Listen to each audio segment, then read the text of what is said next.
Once Human is a new survival MMO set in a post-apocalyptic world with unique monsters and a massive map for exploration, combat, and creation. With its release only a few days away, let's dissect some of the intrigue. Here are 10 of the best features in Once Human. Number 1. It's free to play. This one is probably going to convince a lot of you guys and many others to check this game out. Once Human is free. Completely free. Yes, I know, free games sometimes have a bad rep with pay to win, but we will get into that later. But truly this is great. It allows everyone to play and try out the game no matter their doubts or anything else. And that takes me into number 2. Number 2. Cross-platform play. You can play with your friends on any platform. This is game-changing for the survival MMO community. As a former console player with console player friends, this is music to my ears. Now I don't know how well this game will run on cross-platform play and on the different consoles, but you gotta give the devs an A+ for attempting. Alright, I know you guys want to get into the gameplay, but I have one more snippet I want to get into. Number 3. It will be available on iPhone and Android. I know some of you phone gamer junkies are gonna love that, but alright, I'm done. We can get onto the game itself. Number 4. One of the coolest features that I'm excited to see, as a pretty big survival game junkie myself, is the implementation of base building and survival.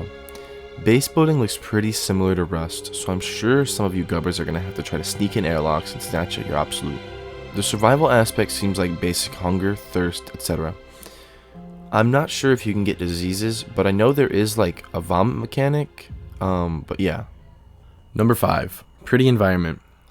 Once Human's map is massive, and it actually looks surprisingly pretty. The ambience and lighting create some really epic looking scenery. While it is a post-apocalyptic world, you can build some neat looking homes which may or may not break the immersion, but it's totally up to you. With many different areas, there's a lot of regions to explore. Taking this back to Rust once more, if you know anything about the map, these regions might play a role in PvP, similarly how many people have built on ice sheets in Rust. Now I'm not sure if there's any monuments in Once Human, but it will be good to look out for and definitely could be added by the devs. Number 6. Unique monsters. If you like unique, grotesque looking monstrosities, you will love the enemies in this game. Enemies with bright colors scatter the world.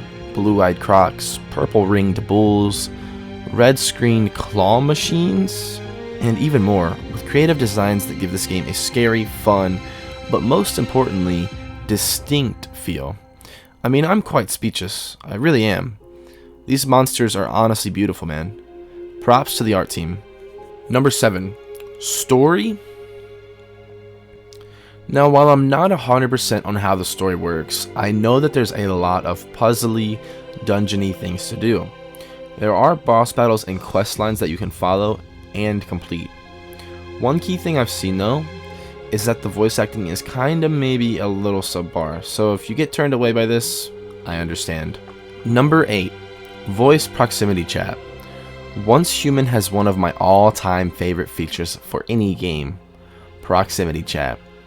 To any of you Insurgency Sandstorm or other Milsim players, you might like this feature too. Prepare to chat with your friends and enemies, and feed into the power dynamics of the world. Turn on your soundboard, blast some music through the wasteland, just make great use of the proximity chat. Number 9. Not pay to win. Since Once Human is completely free, one of my worries was, and maybe still is a little bit, is pay to win or pay to progress. I absolutely think these features can bring a 10 out of 10 game to a 5 or a 6. Luckily for us, Starry Studios has included in-game purchases, but they are specifically cosmetic. So for now, at least, the devs are trying to avoid going down that route. Hopefully it stays that way, but just in case it doesn't, you might want to check it out rather sooner than later. Number 10. The problems seem fixable. Now I'm not going to sit here and say the game is perfect, but what I am saying is that a lot of the problems I'm seeing are very mechanical or fine-tuning things, such as laggy servers, raunchy hitboxes, etc. These obviously aren't good, but these are very temporary problems. Once they're fixed, they're kind of fixed for, for good. So I think that it's good that the problems aren't in the game's atmosphere or gameplay. That's it for this video, but if you want more videos on Once Human or any other game, let me know in the comments below. Enjoy your game, and goodbye guys.